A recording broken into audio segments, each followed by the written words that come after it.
This is about to do again. I stood frozen outside the conference room, clutching the folder so tightly that my nails dug into my palm. The voices inside were heated, one male voice rising with fury. You don't get to steal Grace's work again, Erica. My name hit the air like thunder, and I knew I had to go in. This confrontation wasn't just internal politics anymore. It was a battle to defend 6 months of relentless effort and personal dignity. I pushed open the heavy wooden door and walked into the room, heart pounding like a drum. Erica Munro turned toward me, her face like polished marble, barely frowning, as if my presence were a minor inconvenience. She sat with legs crossed, hand resting lightly on a high-end laptop, wearing a tailored pearl gray suit that looked straight out of Forbes. And me, Grace Morgan, 34 years old, business development associate at Archway Logistics Software, wearing a blazer with frayed cuffs and slacks I bought during last year's holiday sale. I didn't have a glamorous look or an MBA from Stanford like she did, but I had something Erica never would. Real grit, and $1 million project I built from the ground up. Sting. The only colleague with a shred of fairness exhaled visibly as I entered. He stood near the projector screen, his tie loosened from stress.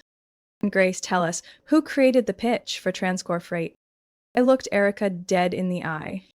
I did, I said, clear and firm. I researched their multi-tier supply chain system. I built the custom solution. I wrote every line of that deck, not Erica. Erica raised an eyebrow, unfazed. Grace simply executed the strategy I set in motion, she said calmly, as if reading from a script she'd rehearsed. I initiated contact with Transcore. Everything came from my strategic vision. I laughed, but there was no humor in it.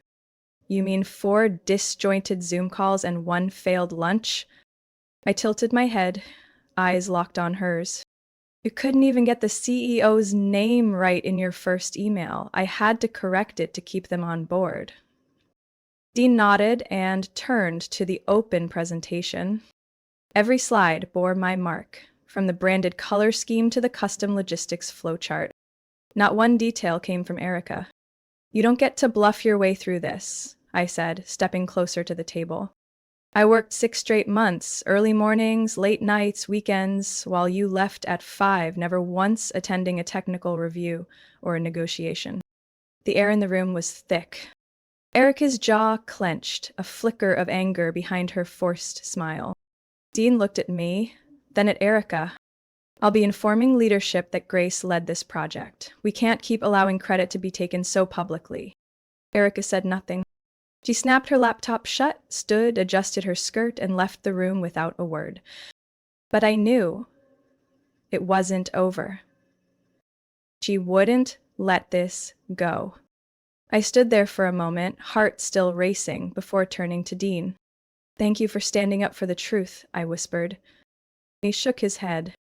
No thanks needed, Grace. You're just starting to reclaim what's yours. I didn't know what my future at Archway would look like after that morning. But I knew one thing for certain. I wouldn't let anyone trample over my work again. I never imagined one seemingly unremarkable email on a freezing December morning would change the course of my entire career. At the time, all I knew was that Transcore Freight was one of the most complex, multi-layered transport companies in the Midwest, with a tangled distribution system, fragmented data, and supply chain reports that gave everyone a headache. But I wasn't afraid of complexity. I was drawn to it. I started from zero, no connections, no referrals, just a list of process gaps I'd compiled from public filings and scattered LinkedIn interviews. I did what most industry peers called a waste of time. I read through all of their logistics data from the past 3 years. That's how I uncovered a pattern, an average loss of 11.3% in quarterly revenue due to inconsistent processes across their operational branches. It was a hole Archway could fill. From that moment on, I didn't stop.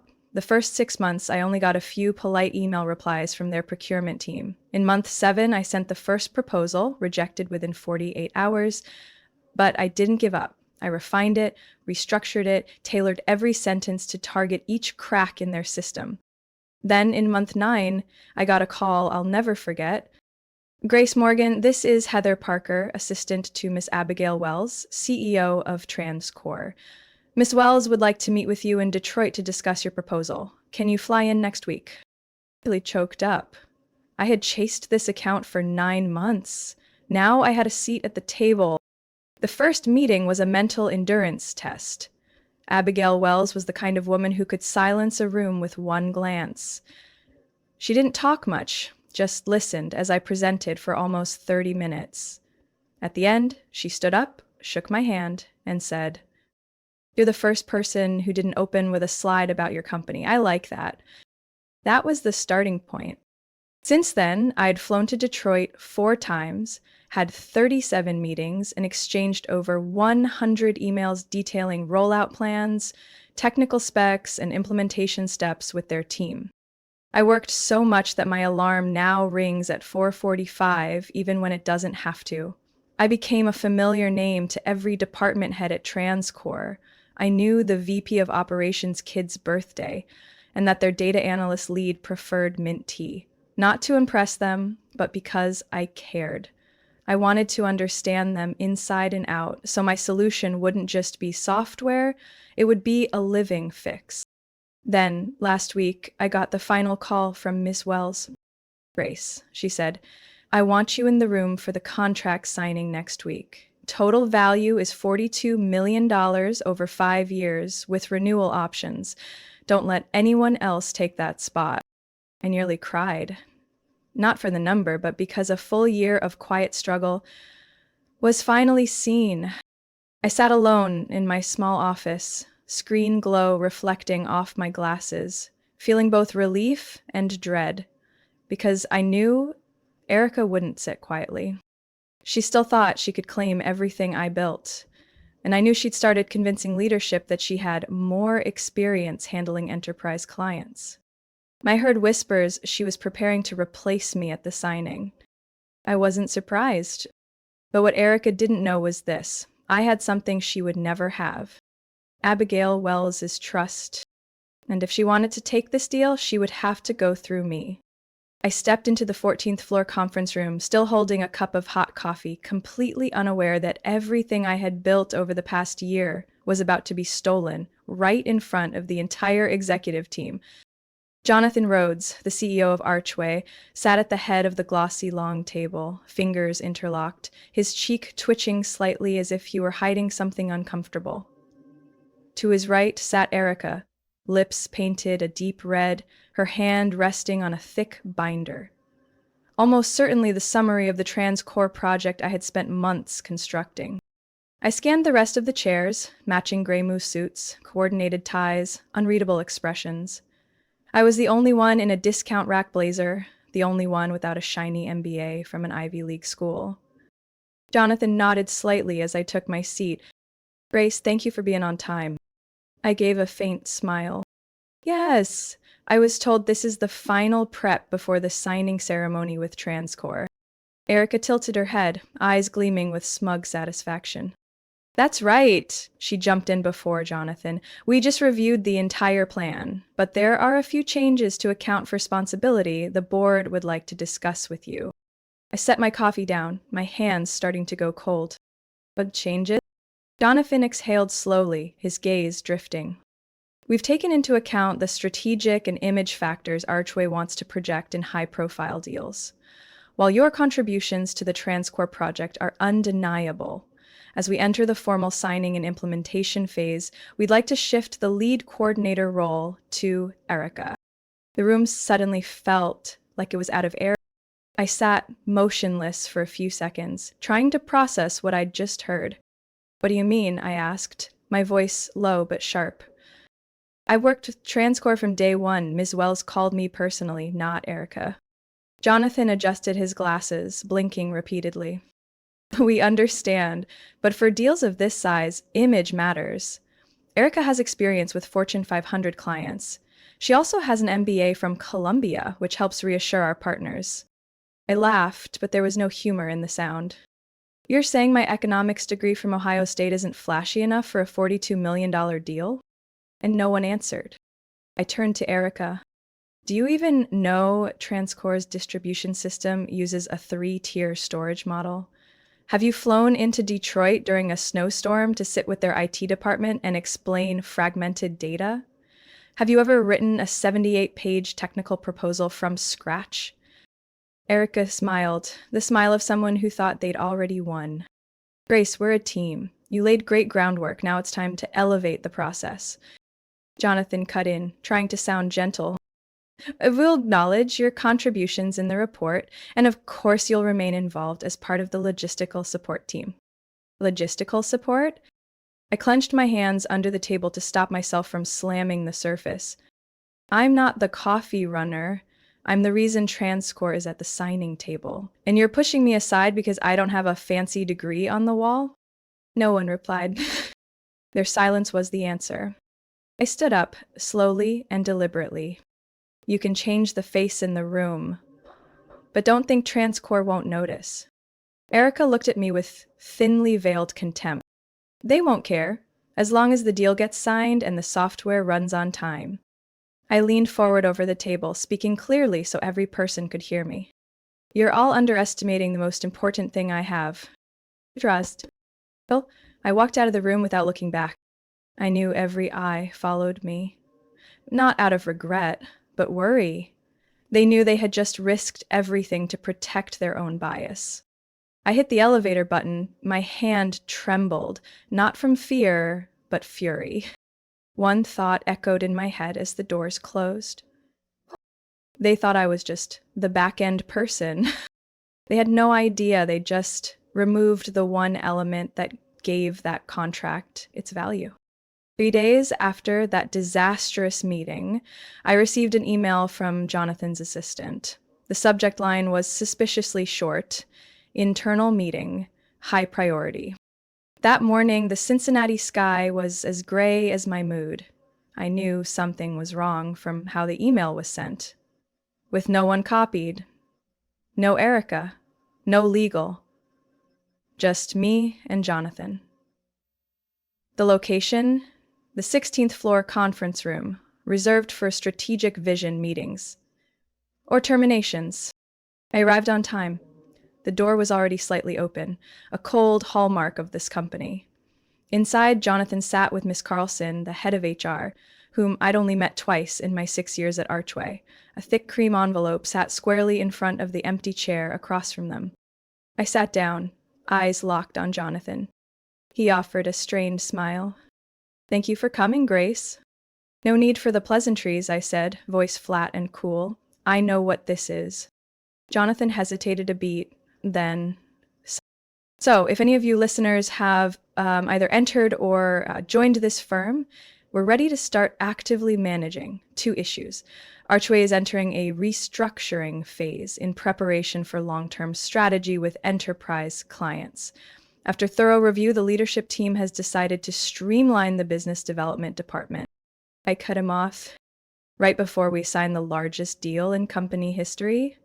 The deal I pursued for a year that you ripped from me to hand to Erica? Carlson opened the folder, speaking in that emotionally sterile HR tone. We're offering the standard severance package, 3-month salary, continued benefits through the quarter, and a recommendation letter from the CEO. I looked at the envelope, then back at them. You're firing me for re-struggling, but keeping the person who just took over 6 months ago? She knows nothing about freight systems, has 0 client relationships. The only difference between her and me is a Columbia degree and a weekly blowout. Jonathan tapped his fingers lightly on the table.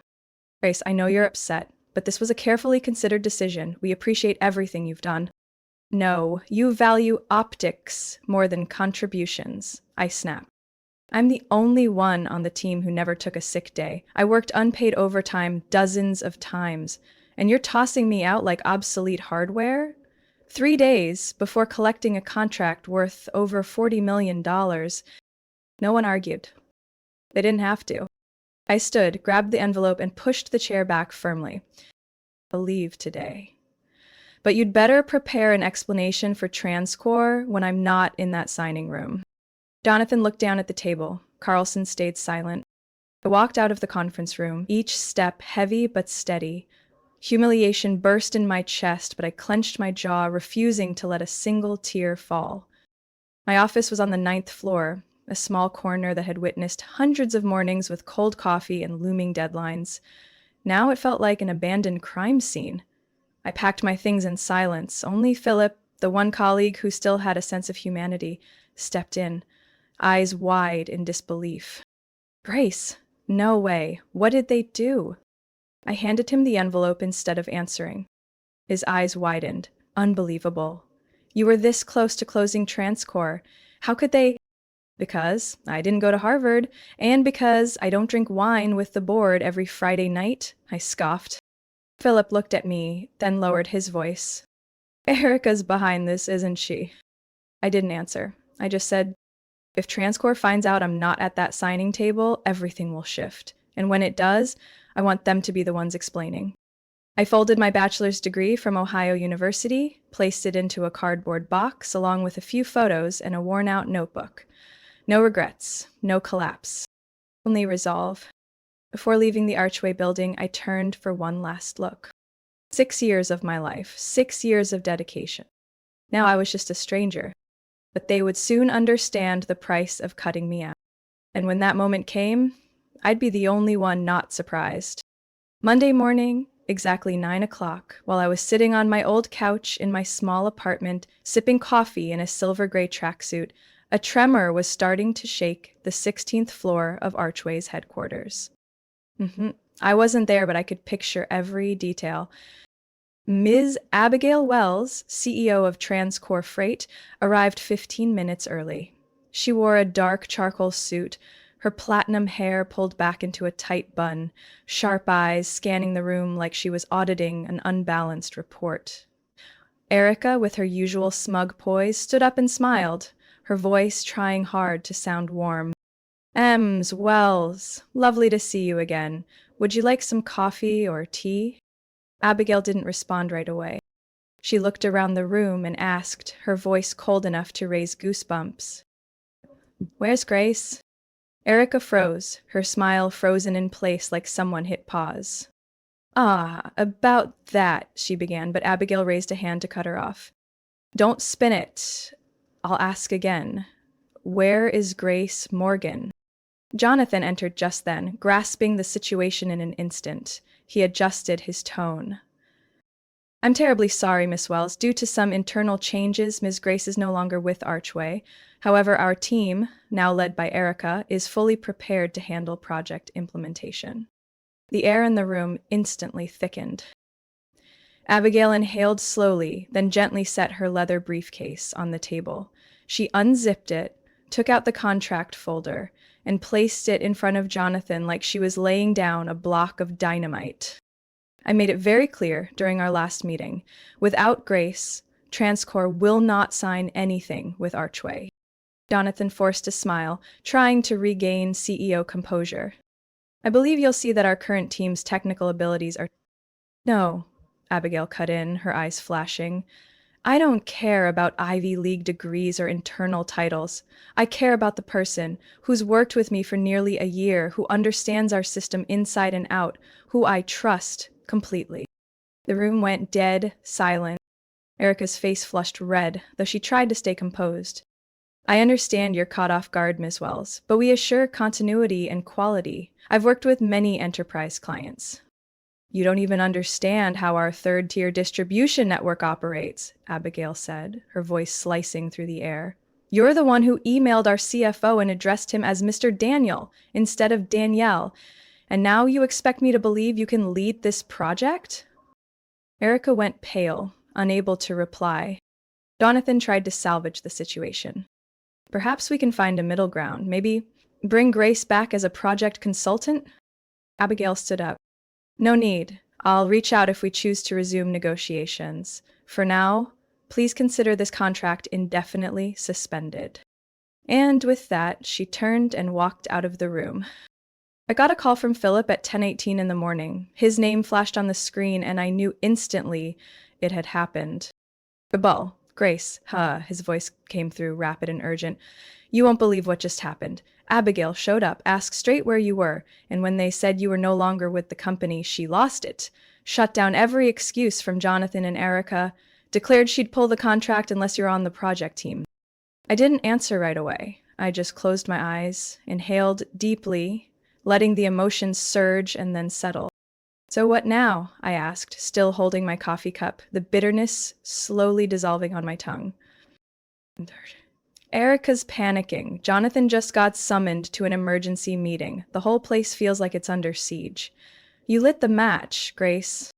I smiled faintly, not out of smugness, but because, finally, the truth spoke for itself. I didn't have to shout, didn't have to smear anyone, didn't have to lower myself to reclaim justice. I only needed one thing, the real trust of someone who saw me work. And now I knew this was just the beginning. That afternoon, as the late sun streamed through the window of my small apartment, the phone rang. The name on the screen made my heart skip a beat. Tasha Wells. I picked up, keeping my voice steady. Good afternoon, Miss Wells. Grace, don't call me Ms. When I'm about to hand you an opportunity that could change everything. I let out a soft laugh, both nervous and curious. I'm listening. Tasha got straight to the point. I just had a call with Gregory Stone, the CEO of Wilson Enterprise Solutions. He was one of my former students at Wharton, now running one of the fastest growing logistics software companies in the East. He's looking for a new director of business development. I sat up straight, the cold coffee cup still in my hand. And you mentioned me? Not just mentioned, I sent him the full case file on the TransCore project you built. Greg read it in 10 minutes and said one thing: I want to meet her immediately. I stayed silent for a few seconds, feeling something unfamiliar swell inside me. Not nerves, but the quiet thrill of finally being seen for what I actually do. Dasha continued, her voice calm but firm. Wilson isn't Archway. They don't obsess over degrees. They look at outcomes. And Greg's smart enough not to repeat the mistake Archway just made. 2 days later, I was seated at a cafe downtown. Wilson Enterprise didn't have some flashy headquarters, just a modest glass building with style and energy, fitting for a startup on the rise. Gregory Stone walked in, hands empty except for a confident, natural presence. He was younger than I expected, around 38, tall, lean, sharp without trying too hard. We shook hands. He didn't go for the typical pleasantries like, nice to meet you, or I've heard great things. Instead, he looked me straight in the eye and said, I like how you handled TransCore. Precise, sharp, no gimmicks. Our industry needs more people like you. I nodded, not offering a polite smile. I just did what I believed was right. Greg leaned back, ordering an espresso. I'll get right to it. Wilson's growing fast, but we're lacking someone who truly understands clients from the inside. Someone who doesn't just pitch, but builds real relationships. I stayed quiet, waiting for the rest. I want to offer you the role of Director of Business Development, reporting directly to me. You'll have full authority to lead the team, set strategy, and choose target clients. No need to ask permission every time you want to try something new. I raised an eyebrow. What about budget, staffing, support resources? Greg grinned. I don't give power without tools. Your first-year budget will be $2.5 million. You can hire up to 5 people of your choosing, and if you bring in TransCore, I'll double your signing bonus. I leaned back in the chair, exhaling slowly. Greg tilted his head, his gaze focused. 9? Here's one thing I need to know. You've been sidelined, removed from your own work. The question is, are you ready to stand up and rebuild? I looked him in the eye. Not rebuild, Greg. Make it right. This time, I won't let anyone step on what I've built. Greg reached into his jacket and pulled out a thin envelope. This is the formal offer. Twice your previous salary at Archway. High signing bonus, equity options, and a private office if you need quiet to focus. I took the envelope but didn't open it. I didn't need to read it to know I'd say yes. The decision was made the moment Greg said, I look at results, not credentials. We shook hands again. When can you start? I smiled. Next Monday. That night, as I emailed my acceptance to Wilson's HR department, my phone rang again. This time, it was Jonathan from Archway. I looked at the screen but didn't pick up. I had already made my choice. and that path would take me exactly where they once thought I could never reach. I started my first day at Wilson Enterprise Solutions on a freezing Monday morning in early February. The office wasn't far from my apartment, a three-story red brick building, modern but unpretentious, tucked behind a row of small restaurants and a secondhand bookstore. Greg was right. Here, no one cared where you graduated from. They only cared about what you could do. My desk didn't have a nameplate yet, but within less than 2 weeks, everyone in the company knew who I was. I spent the first 5 days redrafting the entire TransCore approach, from the old proposal to meeting histories and technical specs. Tasha and I spoke daily, fine-tuning every term in the new contract. This time with Wilson, not Archway. The biggest difference? I had full authority. Just 1 month later, I walked into Wilson's main conference room with Tasha and TransCore's legal team. After 2 intense but respectful hours of discussion, Tasha signed a contract worth $45 million over 5 years, with the option to extend for another 3 if the rollout succeeded. Didn't celebrate with champagne, I celebrated with a fried chicken meal from the takeout place near the office, while Greg walked in holding a printed press release. "They're going public with it tomorrow morning," he said. "TransCore officially switching from Archway to Wilson. And it's all thanks to you." I just nodded, but inside I was screaming. Less than a week later, my phone started ringing non-stop. No more ignored calls, no more emails lost in inbox limbo. Now former clients, those who had known my name under Archway, were reaching out to Wilson. Maybe the rumors spread faster than we expected. An operations director from Baltic Freight texted, "Heard you're the one behind TransCore? We need to talk." A strategic partner of Orion emailed, "Interested in learning about Wilson's offering? Anytime next week." I realized something more important than any brand or reputation: trust. And clients never trusted logos, they trusted the people behind them. Greg gave me 3 more headcount slots to expand the business team. I knew exactly who to call first. Philip showed up in my office on Tuesday morning with his laptop bag and a quiet smile, like he'd just walked away from a toxic relationship. "I signed," he said, placing his job acceptance letter on my desk. "They couldn't believe I left Archway." So I smiled. "Did you were the only one who spoke the truth that day." We shook hands, no more words needed. Philip was now the head of digital marketing, responsible for shaping Wilson's new brand presence across industry platforms. Over the next 3 months, I brought in 2 more former Archway teammates who had been overlooked. Jenna, pushed out of the bidding team by Erica for lack of leadership experience, and Troy, the systems tech who got reassigned just because he refused to flatter higher-ups. At Wilson, they thrived like fish in water. Greg looked at my growing team and said, "You're not just building a department, you're building an ecosystem." In month 4, we received an email from the CEO of North Point Logistics, a former Archway client. "It's time we partnered with someone who actually listens." No names needed. I knew who they meant. Archway started to feel the heat. Internal leaks revealed that their last quarter revenue dropped 18%. Jonathan was questioned during the shareholder meeting. Erica, the one who once took my seat, was now just a shadow in strategic meetings. I didn't gloat. I didn't need revenge. Success was the clearest answer of all. One Friday afternoon, Greg knocked on my office door, now bearing a glass nameplate that read, "Grace Morgan, Director of Business Development." "Get ready," he said, placing an envelope on my desk. "Next week, the board will approve our new expansion strategy, and I want you to lead the Midwest region." I opened the envelope. Inside was a proposal for launching 2 new offices, one in Chicago, one in Kansas City, along with a $6 million startup budget. I looked up. "You sure about that?" Greg smiled, his eyes full of absolute trust. "I believe in the person who made Archway cancel their own contract because she was no longer there. The question is, are you ready?" I didn't hesitate. I've been ready since the day they fired me. 6 months after I first stepped into Wilson's office, Greg called me up to the 3rd floor where the executive boardroom was. I figured something big was coming, but I didn't expect what he said the moment I sat down. Grace, the board has voted. We want you to take the position of Chief Revenue Officer starting next quarter. Froze for a few seconds. You're serious? Greg nodded, eyes steady on mine. No one deserves it more.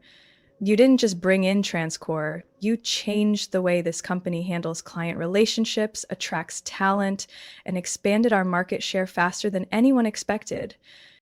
I glanced down at the financial report on the table. The past quarter's revenue had risen 73%, and 3 of Archway's top clients had migrated to Wilson's platform. Yes, I had fought for every single number, but deep down it still amazed me that someone like me, once overlooked for my degree, could now sit in one of the highest seats in the company. Greg saw it too. I don't need someone who went to Stanford, I need someone customers trust, even when the market is unstable, and you did that, Grace, not through luck, through skill. I stood and extended my hand. I won't let you down. Greg smiled. I know. As Wilson soared, Archway spiraled. Over the last 3 months, their revenue continued to drop. Their stock took a dive after TransCore and Northpoint Logistics both publicly ended their partnerships. On LinkedIn, former employees began posting open to new opportunities at an alarming rate. Then, on a Tuesday morning, a headline popped up across financial news outlets. Archway CEO Jonathan Brooks resigned, effective immediately. I read the article in my office, sunlight pouring across the desk like fate's quiet sarcasm. Greg walked in holding a folded copy of the Wall Street Journal. He set it down and pointed at the headline. Archway opens talks for acquisition, market share severely reduced after major contract losses. Have you read it? He asked. I nodded. I'm not happy, but I'm at peace. Greg tilted his head. Where's that? I looked at him, my voice lower. Is finally, the market did what people were too afraid to judge based on merit and effort. The following month, I spoke at a logistics industry conference in Denver. I was the keynote speaker for a panel on rebuilding trust in corporate partnerships after crisis. The hall of nearly 800 people, CEOs, tech experts, and leaders from transportation firms listened as I told my story. I didn't say Archie's name. I didn't mention Jonathan. But I spoke of one company that judged me by my diploma and another that judged me by my results. When the session ended, the applause was deafening. I didn't need revenge. I had already won by becoming fully, truly myself. That afternoon, I returned to my apartment in Cincinnati, the same place I had once come home to with a cardboard box and a heavy heart after leaving Archway. But today I returned with a new business card. Grace Morgan, Chief Revenue Officer, Wilson Enterprise Solutions. I set down my bag, took off my coat, and walked to the wooden bookshelf by my desk. In the center sat a simple wooden frame, holding my bachelor's degree in business administration from Ohio University, a school no one ever called prestigious, but the place that shaped me, quietly and relentlessly. I brushed the thin layer of dust off the glass, staring at the printed name. Grace Elaine Morgan. I whispered. No Harvard, no titles, just never giving up on myself. And then I smiled, a real smile, the first in a very long time. My story didn't end with applause. It ended with a simple truth. Hard work is never meaningless. And sometimes the greatest victory is doing the right thing in the very world that once dismissed you. Grace's journey is a powerful reminder that success doesn't come from the prestige of a degree, but from persistence, true capability, and self-respect. In a world where surface achievements are often rewarded over genuine value, Grace proved that recognition eventually finds those who never stopped striving. Rejected for not attending an Ivy League school, she didn't collapse, she rose, led Wilson to the top, and made those who once doubted her pay with their own downfall. What do you think about Grace's journey? Did she make the right decision by never going back to the place that once cast her aside? Share your thoughts below, and don't forget to follow the channel for more real, emotional stories about life and family.